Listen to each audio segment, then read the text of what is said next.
Hello, everyone. This is Ed Breniger, and this is the Eddie Network podcast. I'm a guest today on my own podcast. I'm a guest today of actually a seminar, a webinar that I was asked to do with Tony Wachira in Nairobi, Kenya. I've done one of these before, and we turned that time of discussion into one of the episodes earlier this year. This episode was filmed back in early summer, and we're just getting around to posting it now. So we're going to be talking about understanding transitions, and I think you'll find our conversation very enlightening. Thank you for watching. See you later.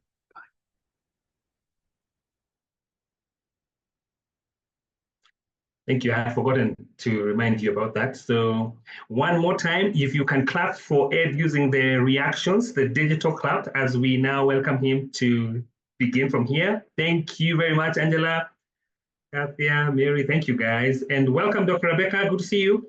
Ed, take it away. Thank you, Tony. I've lived a life of transition. I continue to live a life. I'm 71 years old, and just in the last several months, I've moved back to my hometown after being away for 53 years. Just ponder that for a minute.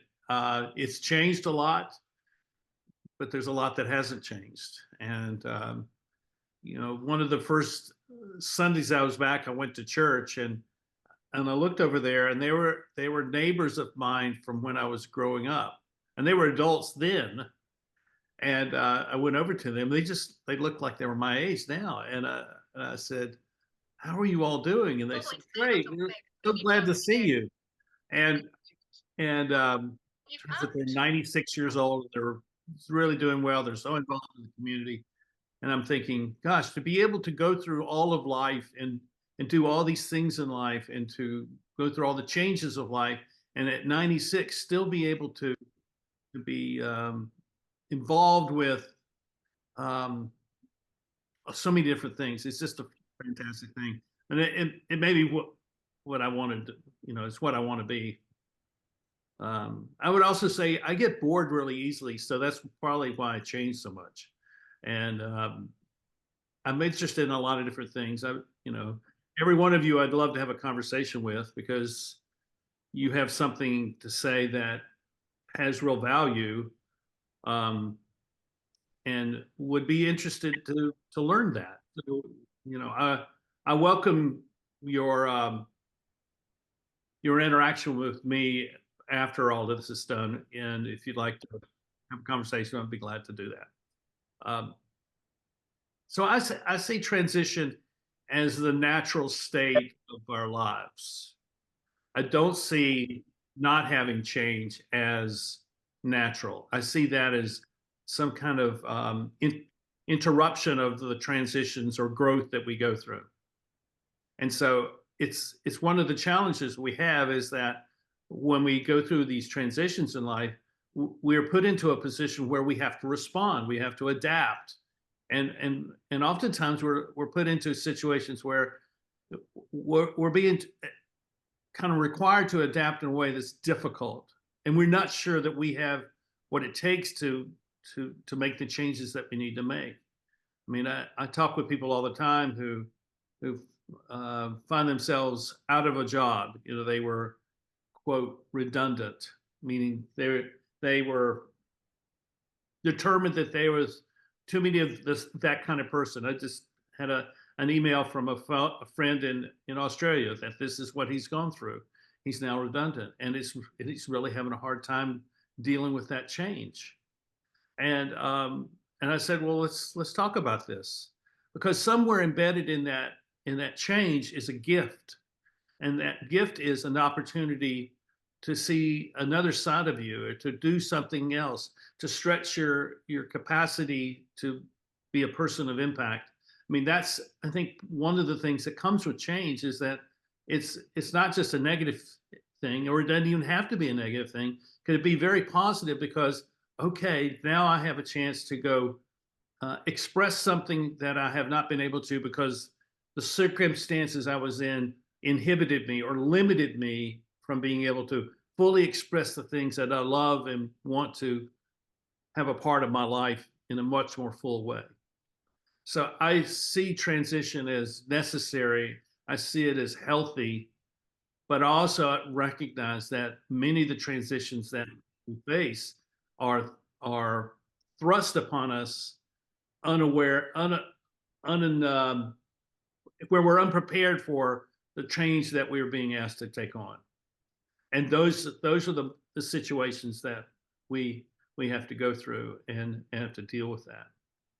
So I just want to make a suggestion for three little things, and I want you to see this through the lens of my circle of impact model. So when we think about change, we're thinking about maybe the change of the way we think, the change of our ideas. We're finding that, I didn't really like the job I was in. There were things about it I liked, but I didn't like the whole job, and I want to do something different. So where do I start with that? Well, I think it begins partly with, what is it that I value? What is it I value about working? Do I like working with people, or do I like working kind of alone? Do I like working in an office, or do I like working remotely? Do I like having to make initiation towards people, or do I like to respond to people? These are kind of value statements of things that kind of define who we are and where we're comfortable. And oftentimes we take a job where we're thrust into situations where we're not comfortable, and we find that actually we're pretty good at taking initiative to establish a new connection with someone. Second thing is we need to really be clear about our purpose. So if we don't have a clear purpose and we just take whatever job is there, well, we may find that we're just not happy with that.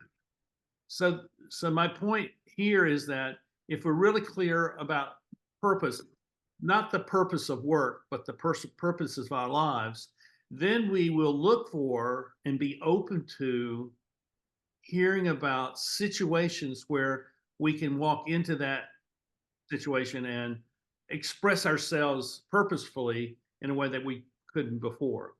Now, I'll give you an example. I went to seminary and I became a minister, and I did that because I like people and I love God, and I wanted to serve God's people. But what I found was my purpose is also about creating change. And churches weren't interested in creating change. They wanted someone to come in and stabilize things and make everybody feel comfortable. We don't want change here, So I said, so I really don't belong in this structure. So here's where structure comes in. I need a different structure. I need a place where I can talk with people who actually want to change, actually want to grow. And so I found myself in my next job in a university, in a college, where I was teaching, and I was doing a leadership program, and I was a chaplain to the students. So there, the students they were there to learn, they were there to grow, they were there to change, and therefore my purpose in working with them was met. But then the structure there didn't allow me to change the situation enough. So I went and started my own business. But in reality, for me, the thing which is the greatest source of my life and where change matters the most is in my relationships with people. Because I want to establish relationships where I help people identify, well, who am I, and what can I do, and do I have what it takes to take this step, which seems so daunting and so difficult? Can I make this transition to become a different person than my family ever thought I could be?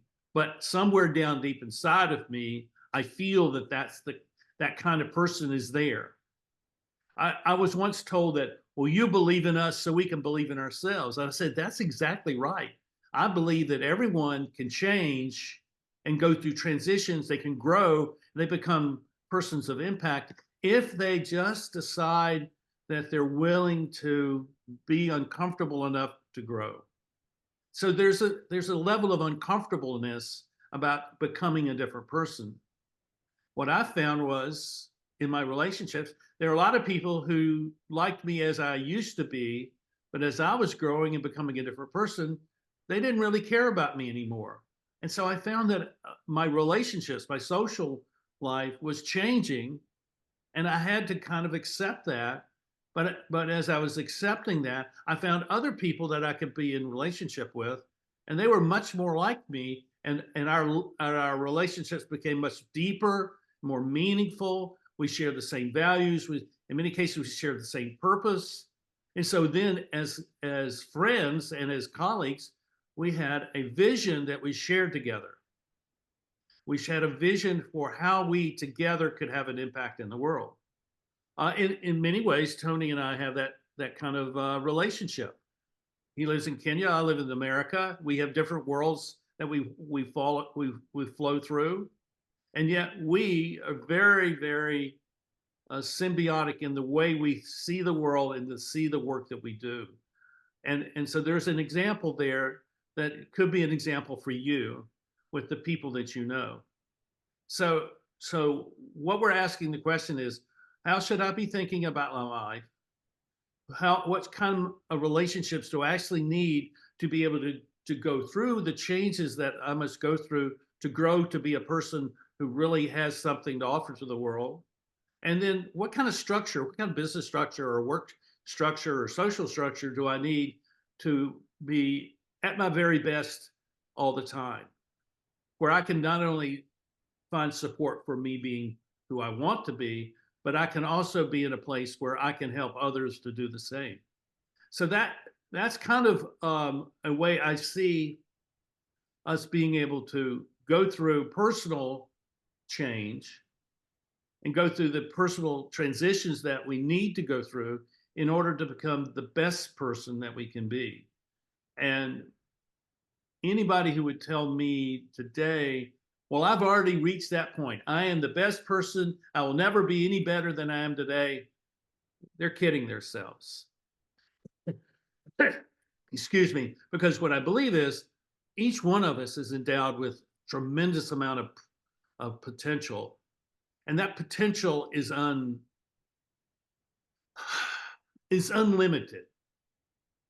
And what I mean by that is if you decide that you're going to grow and be a person of impact all the way through the end to the end of your life, I mean, through the end of your life, then you will see that your potential as a person will continually be manifested after you've gone, because your impact upon people will be, they too will see themselves as growing. They too will see that that transition is a part of their life. So I also see that, let me get my list here, that there is another way of looking at this that I think is important. And this really is much kind of more of a kind of an abstract or a framework in which to talk about this. I see that change or these transitions, understand these transitions, is something that happens in time and space. It happens over time in a sequence of moments, a sequence of events, and over time we will see ourselves changing. And if you were to keep a journal, a daily journal or a weekly journal of things that you see taking place in your life, you know, a phrase here, a sentence there, a paragraph, things that are just ways of kind of acknowledging that, well, this was an interesting moment. I learned something from that. Or this was a milestone because I was finally able to convince this person to hire me as his employer or her employee.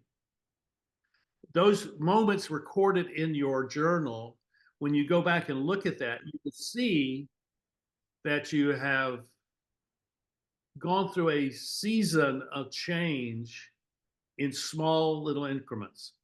So that's the way time impacts transition. space, meaning the world, the physical world that we live in, is a movement through different groups and different organizational structures. I've been through, I don't know how many, how many, in 20 years of being a consultant, how many companies did I work with? 30, 40, 50? I don't know. But in every one of those, I had to transition into being prepared to talk with them and to work with them. And then once the work was done, I transitioned out of that into something else. And so we're constantly moving through situations. But the key is, and this goes back to the initial thing I was saying, is that we want to be the same person in all those situations. I'm going to be at Brenniger, regardless of whether you're from Kenya or Malawi or Berlin or Moscow. I'm going to be that same person. And I think it's important to feel like you can be that same person, because when you're asked to be someone different, in many cases, you're asking to compromise those values and that sense of purpose. The second thing is that oftentimes the places that we work, the institutional places, feel like they're an inhibitor on us being the person that we want to be, or being able to fulfill the opportunities that we have. And in many cases, that's exactly right. Institutions do inhibit us because they have a certain thing they want us to do, and that's what we want you to do. I once met a man who was a welder, and this was in Salt Lake City, Utah. He came into a book event that I was having, I was signing books, and he walked up to me and I said, good gosh, he was this huge guy. And I said, so what do you do? And he says, I'm a welder. I work for one of the mining companies. I says, wow, that's really interesting. He says, so how do you like being a welder? He says, well, I like being a welder, but I'd like to do more. And I keep asking the company, let me do more. And they won't let me do more. I said, well, why don't you do something outside the company? Why don't you go to school and learn how to fabricate metal? Then you can take your metal fabrication skills and your welding skills, and you could create works of public art that people would buy to put on, on the curb of their building or something like that. And he looked at me like, oh my goodness, I would have never thought of that. And the thought of him, here, this welder, this big, rough, tough guy, being an artist was just so pleasing to him.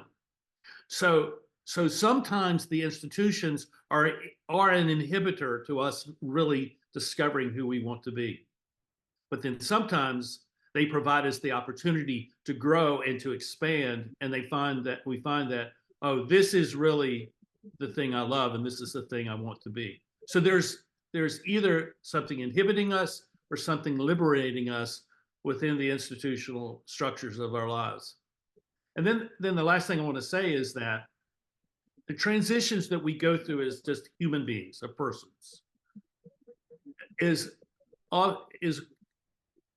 those transitions are typically ones of self-awareness.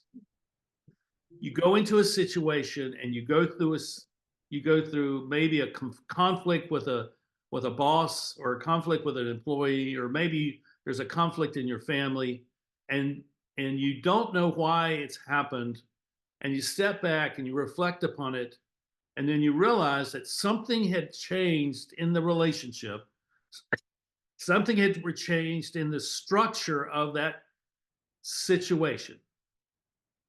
And now I am aware of who I am in a way that I never was before. And so our self-awareness leads to, oh, I'm not really this kind of person. My identity is something very different. I can go do other things. I don't belong let's say, I don't belong as an accountant or a bookkeeper in this business. I really should be off selling things because I really like the interaction I have with our customers. How can I put myself into a relationship with our customers where I love talking with them and talking with them about how our company, can service them? So that's a change. That's a self-awareness change that leads to an identity change. And from that, we discover fulfillment.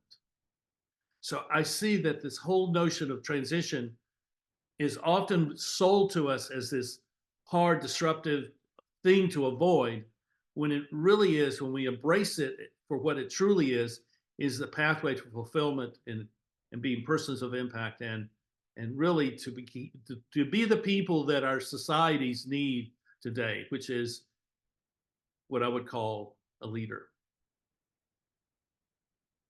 So there you go. I hope that helps you understand transitions. But what questions do you have? Because maybe all that I've said just doesn't make any sense to you. Maybe you need to ask the question, well, what about this? Or what about that? And I think there are no bad questions except the questions that's not asked. So ask your question and let's have some conversation.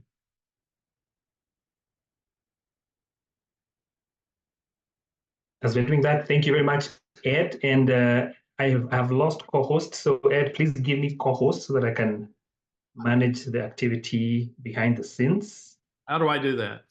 Nyambura, just go to the three dots and make me co-host on my picture, on my video. Oh, okay. Okay. Oh, I got it. Okay, now you're co-host. I like that. Thank you. We could do a TV show. Okay. Great. And I see we have some activity back there. Nyambura says change is the pathway to fulfillment. Thank you, Nyambura.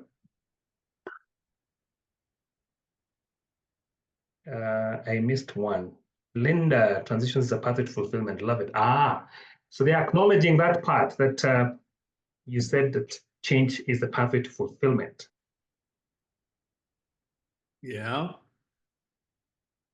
You want me to say more? So, ladies, maybe I was actually going to ask them if they have something to add to it, thoughts, anything they've seen along the curve, the change curve in their own lives. Well, let me ask them a question. What do you see as fulfillment? How do you define that word?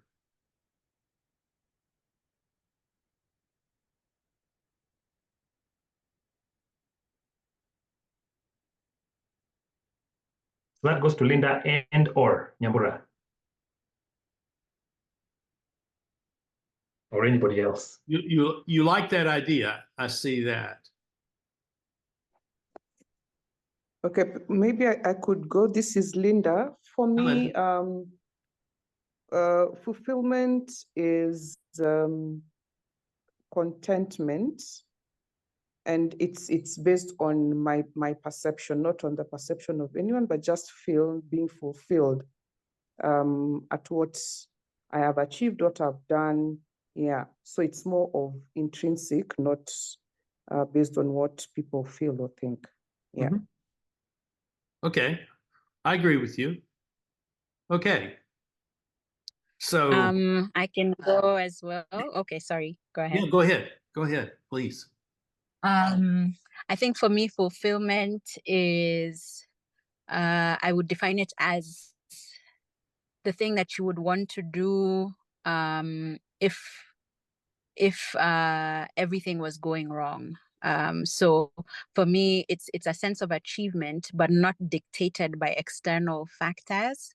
So I equate it also to a sense of inner peace. But like Linda said, I think for me, it can be very subjective because everyone determines. I mean, in terms of the achievement, I mean, that could be identified by everyone, but the how is different for each person. That's the way I see it. Okay, let me ask another question. Is fulfillment something that you can have over and over again in many situations? Or is fulfillment the goal of your life that you were seeking to find at the end of your life?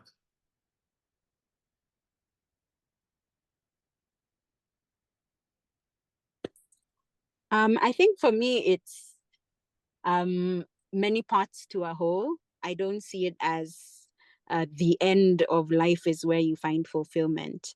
I think as every transition happens, as everything is happening in life, there will be, I mean, I actually feel like it would be quite depressing to wait till the end to find fulfillment.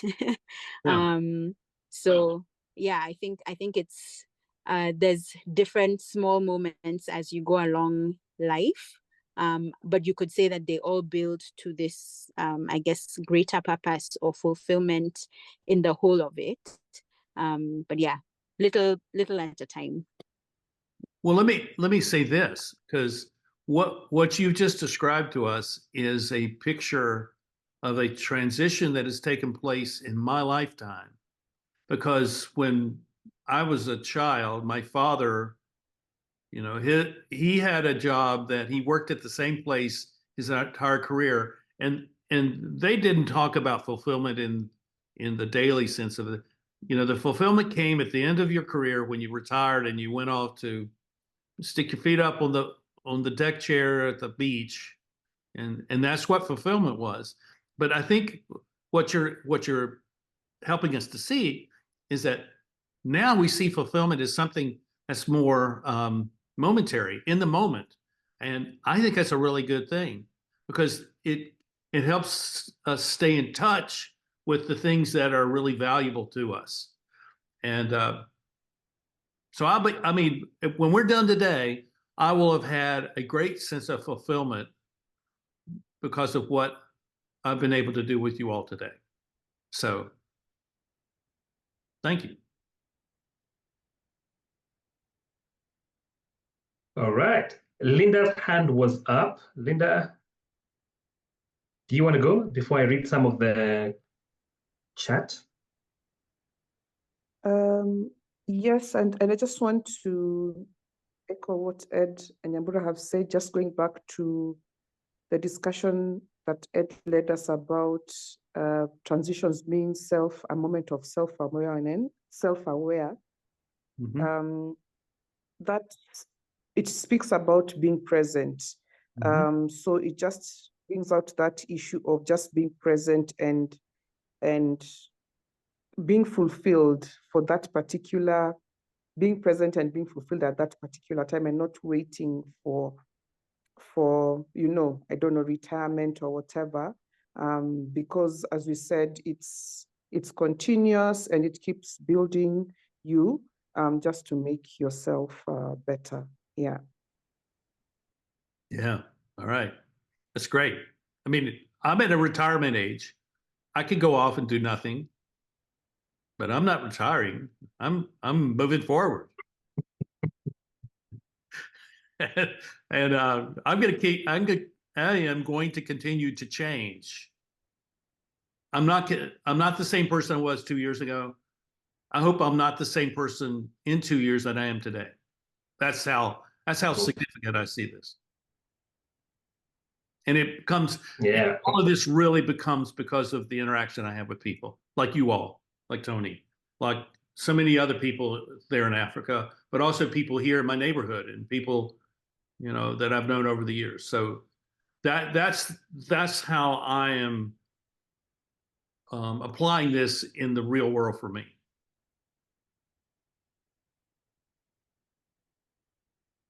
Thank you, Ed. And Ed likes to talk about the third life, the third half of life. And Ed is one of the people who has made me believe that the best days are ahead of us, that we can be even more productive and have impact as we continue going. Very true. Yeah. So I would just want to read something. There's a question, Ed. I'll read it out for you. But before I go there, let me acknowledge Angela. Angela said that change is like rest. It is inevitable and necessary, and it ushers one to new seasons. Yeah. Yeah, and then there is a question there by Laurent. Can you see it, or can I read it out for you? Yeah, I can see it. This transition can go together with changing ways of doing things, because I had gotten that despite you or transition, you still have to be. Oh yes, okay, that's a great question, Lauren. We change our circumstances, We change our jobs. We change where we live. We move to a different home. But there's something true about us that should not change. Because if you're constantly changing what is true of you, then you really don't know who you are. I think this is a huge issue. I'm right now working on the follow-up to this book. And the more I've thought about this, the more I realize that the challenge we have right now is that we're living in a very turbulent, disruptive, crazy, chaotic world where nothing is certain. And it has an effect upon us not feeling certain about who we are. And it makes us have the feeling that I am not capable of dealing with this. And it does, as Angela asked the question, it seems like this is scary. It is scary. Yeah, it's very scary. But being scared is not a bad thing. It's just is a way of being aware. There was a book that came out probably 25 years ago called The Gift of Fear by Gavin de Becker. And what de Becker says is that when we are afraid, like we're walking down the street and we come to a dark alley, and all of a sudden, that is awareness. That's awakening of our senses, which says, I'm looking for what's going on. I want to be more aware of what's going on. And so when we become aware like that, we're becoming aware of how I am going to function in this moment of chaos, in this moment of change. And so the more we have gone through that, I mean, we can think about people who say, you go through military training and they're going to put you through the hardest stuff ever, because what you're going to learn from that is what you're capable of doing. And they're going to put you in very scary, threatening situations so that when you face that in combat, you're going to be able to function as the person that you really are without just kind of coming unraveled and becoming so fear-laden that you're unable to function at all. So yes, this chaos, all the change that we're going through is really a gift in the sense that it allows us to really know who we are and allows us to say, well, I don't really want that part of my life to be present.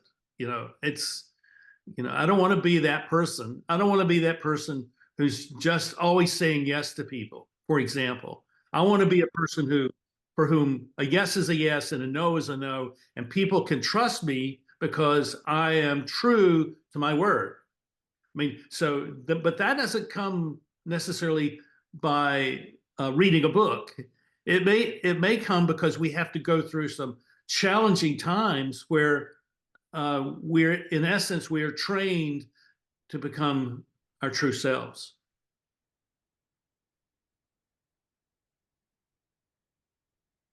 Thank you very much, Ed. I hope, Lawrence, that suffices. There's another one, Ed, by Angela. Angela added one more question at the end. Did you see that one? Yeah, I did. Oh, okay. I think. Yeah. Yeah, I did. Yeah. That's why I said. Did you incorporate it in the set? Oh, maybe I missed about the chaos. Yeah. To talk about how hard and confusing transitions can be and how to keep sane through the process. Well, it's important to know what brings you joy. It's important to be able to walk away to that joyful place. And sometimes it's if you can play a musical instrument, that's a place of respite where you leave the chaos. You could go play your flute or your piano or your guitar, and you can sing to yourself, and all of a sudden you're in a totally different world.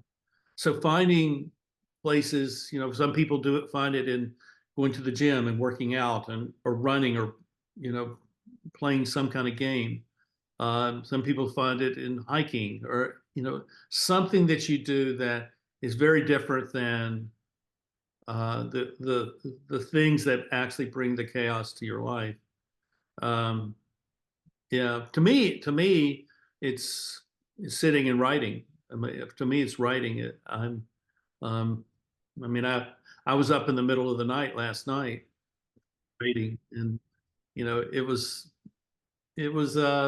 so peaceful, and so I hope that answers your question, because now let me back up and come at this a different way. The fact that you're in a hard situation or a confusing situation may be because you have the resources to solve the hardness and the confusion that exists there. You may be the catalyst for change. And you might not know that until you give yourself to the conversations that need to happen to help alleviate that. So there's the pulling away, but there's also the immersion, the jumping in and saying, come what may, I'm going to be a person who may solve this. And sometimes that's the right thing, and sometimes it may not be the right thing. It may be the wrong thing, but you don't know until you try. I think that I don't encourage you to go look for trouble. Don't go look for trouble. Trouble will find you. I don't go look for hardship, because hardship will find you.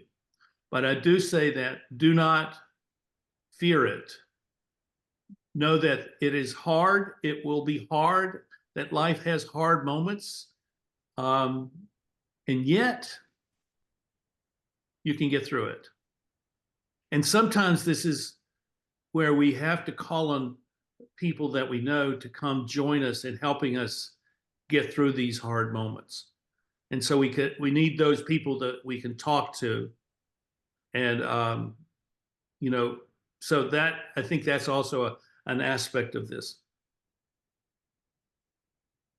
Hope that helps. I hope so too. I'm seeing a thumbs up from Mary, so I think it does. Thank you, Mary. Thank you very much.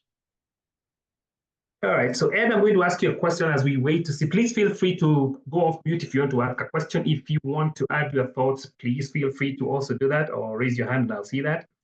I want to ask a question, Ed. And okay.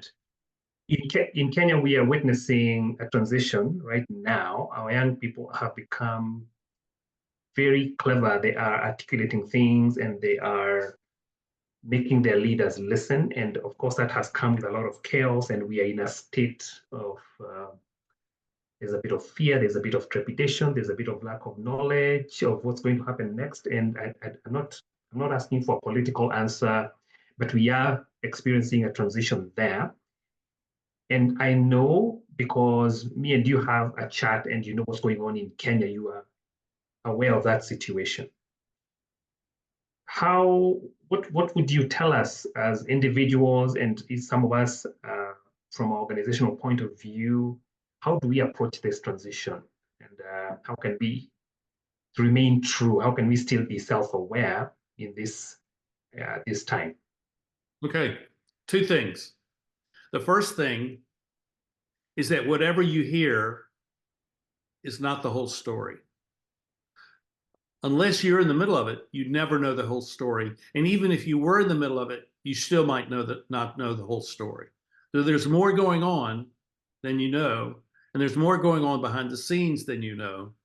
And so the best thing to do is listen and ponder and try to understand why it is happening, and not try to define what your response is.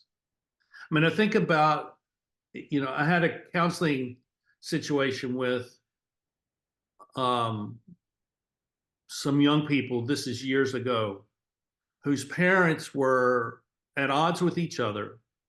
And the parents took their frustration out between each other.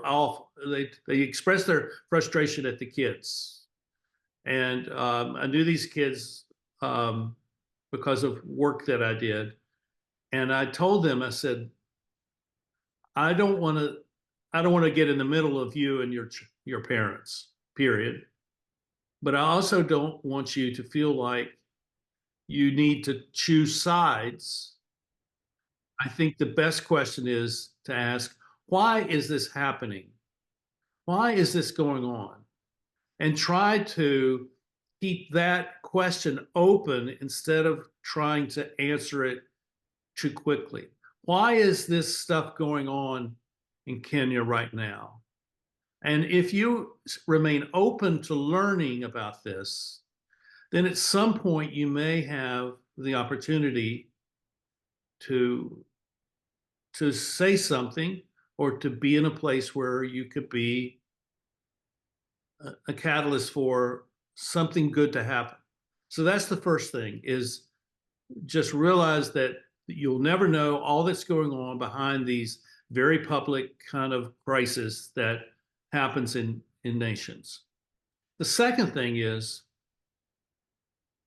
and this is a recommendation that I would make regardless of the situation.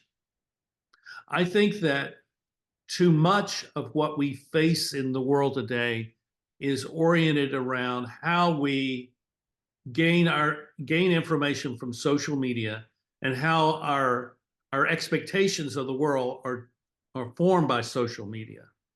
And that part of that is to drive us into being really super aware of what's going on globally. But the problem with that is that there's nothing for us to do really if we have all that information. So my recommendation is that you find something within your world that you live in, some place to give yourself, some place to have an impact. You know, maybe it's going and working with a kid's soccer team, or maybe it's working with a school, or maybe it's working in visiting elderly people in a retirement home. Maybe it's doing some other. Maybe it's becoming a painter or taking an art course or something. Do something that is focused on your local community, where you have direct relationships with people, where you can talk to each other, where you can support each other.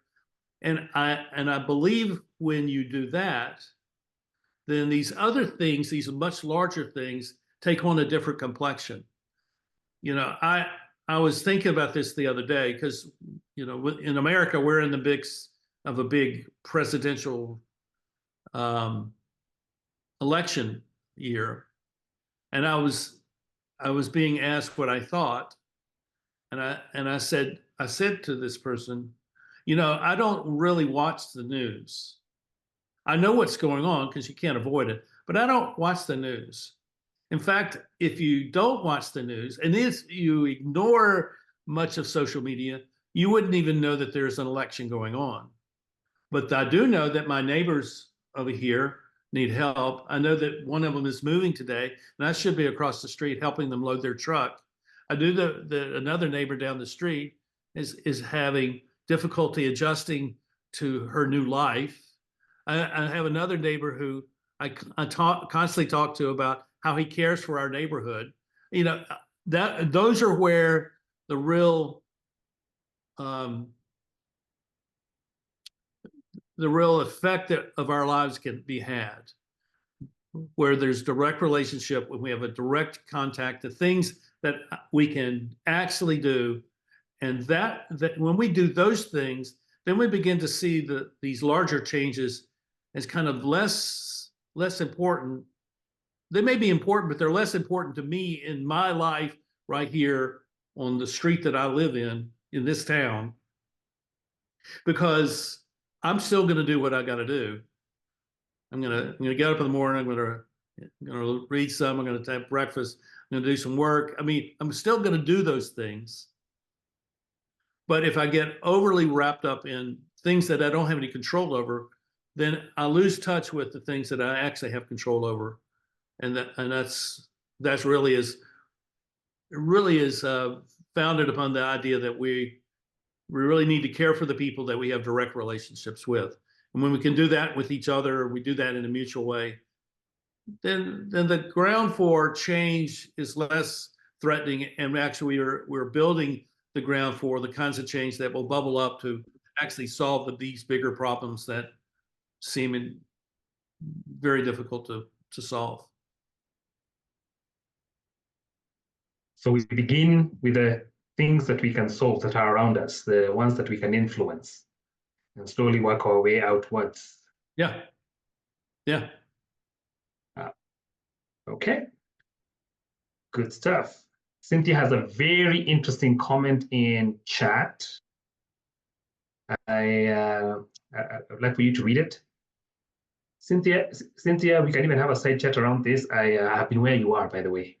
I understand this completely. Ed, have you seen Cynthia's? I am. I'm reading it right now. All right.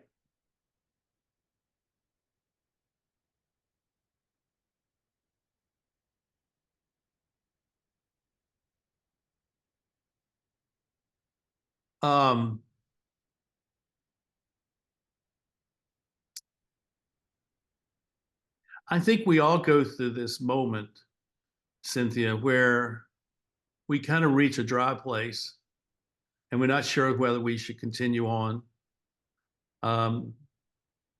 Even if it's something that we do well. And it may be that it's dry because you're tired. Maybe you've been working too hard. I don't know. I really don't know. You know, and it may be that there's other things in your life that also make it difficult to maintain your excitement for what you do. I would step back and ask the question about what is it that I truly value? And a way to ask that question is, what are the values that I'm willing to sacrifice for? Am I willing to give up the job that I have in order to preserve this value that is important to me? That's the kind of question that I'm asking. Because I think the things that we're willing to sacrifice for are the things that we truly value. And sometimes it means that we give up the job that may pay us well, but it's not satisfying. And that the job has taught us many things. So you have many skills, you have talent, you have experience. And so it's not like you're now starting from scratch. You're moving forward. And sometimes it may take some time to make the transition. I mean, I was at a point 30 years ago, right now, almost to the day. I'm just realizing that when I was working at a college and I had my annual review meeting with the president who I worked for. And she expressed to me her disappointment in my performance. And I was really surprised. And in explaining that to me, I realized that I had lost her respect. And here I am, you know, in my, I'm 40 years old and with a wife and 3 children. And what do I do? Because I knew it was time for me to leave. And so I didn't leave right away. We put a plan together for how we could leave there and move into something where I could work and we could have a home and we could do those sort of things. And it took us a year of planning to make that happen. And so when we moved, it was kind of it was the, let's see, let me get this right. 1, 2, 3. It was the 4th move that we had as a couple, as a husband and wife and a family, in the 13 or 14 years they've been married. So that's a lot of moves. And so we moved to a new community, and I started my own business, started my own consulting business. And we were able to do all of that for 20 years. We were rooted, and by the time those 20 years were up, our children were grown, they were out of the house. And unfortunately, our marriage had reached a point where we no longer really could work together or live together. So we went through a divorce. And she stayed in the house that we had purchased, and I moved. And during the next decade, which is we're in the middle of, I've made 4 moves, all because I'm seeking to find additional places to serve. So what I'm saying to you is that if you take the long view, you'll be able to say, I can put up with this feeling of unfulfillment or this lack of excitement for a period of time. But what I need to focus on is a plan for how I can transition to the next thing. And knowing what the next thing is then puts you in a position where you can go build the relationships. I mean, let me just give you one example. I'm in conversation with the father who is putting me in touch with his daughter, who is needing to find another job so that she can maintain her work visa here in the US. And it sounds like it's an impossible situation, because she feels like if she goes back to her country, she's starting all over. But she's a talented person. She's done good work. But she feels that way. So there's this kind of feeling of desperation about having to make some decisions right now in order to not have to leave the country. You know, my feeling is that when we become really clear about what we really want to do long term, we can begin to put the plan together so that we can make an orderly transition to that point in time, and recognize that I'm not going to be happy fully during this period of time of transition, but I have the prospects, I have the hope of that moment of joy in starting something new that will fulfill this deep desire that I have down within me to be the person that I truly want to be. I hope that makes sense to you. You know, because it really is.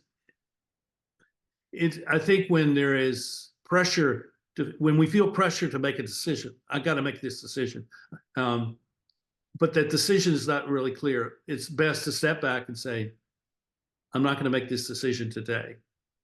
I may not make it tomorrow. I may not make it for another month. I may not ever make this, but let's see what I can do with what I have been given to me. And then at the same time say, well, this is where I would like to be in 2 years or 5 years.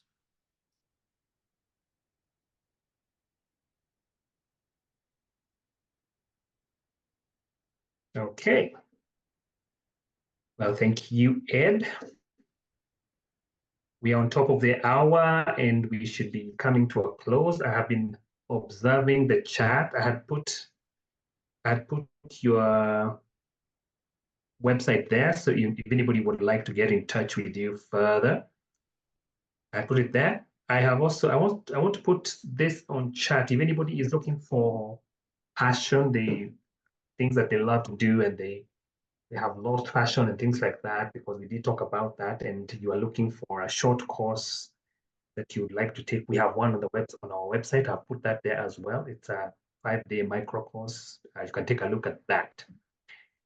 We're coming to a close, so I urge you to just stay with us a little more. Ed, do you want to speak about your book briefly before I bring this to a close? Sure. Yeah. The book that he just waved before you is Circle of Impact. You have everything you need. And what that book is a revision of this book. And what we did with that revision was we changed the stories to be more reflective of African situations. We've added African proverbs throughout the book, and there's an African artist who did line drawings from the book. And we've gotten very good response from people. So, yeah, I encourage you to get a hold of it.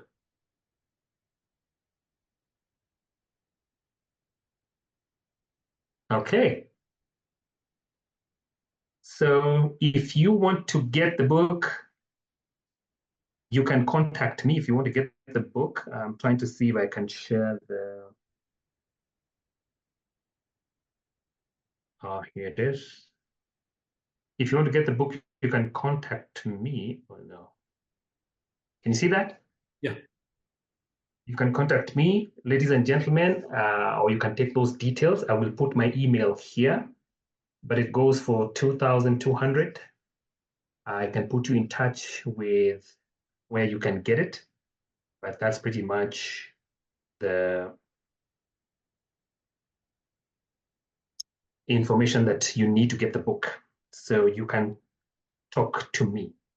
So as I'm coming to a close, I also want to tell you that next month at the Influential, we are starting a course around helping you. I like what Ed said. There was a very insightful question around fulfillment. And that's really what, when we talk about your X factor, we help you find what you can do very well in the different transitions so that you can find success. You can create more impact in the different transitions. You can find fulfillment.